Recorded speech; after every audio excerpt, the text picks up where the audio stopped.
వంటకాన్ని అయితే నేను యూట్యూబ్ లో చూసాను అనమాట.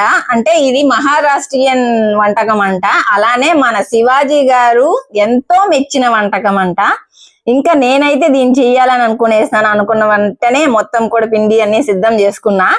కానీ మేడం గారు చెప్పారు అందులో పచ్చిపాలు వాడమని చెప్పారు. నా దగ్గర అయితే కాసి చల్లార్చిన పాలే ఉందన్నమాట. దాంతోనే నేను పిండిని అయితే కలిపేసుకున్నా.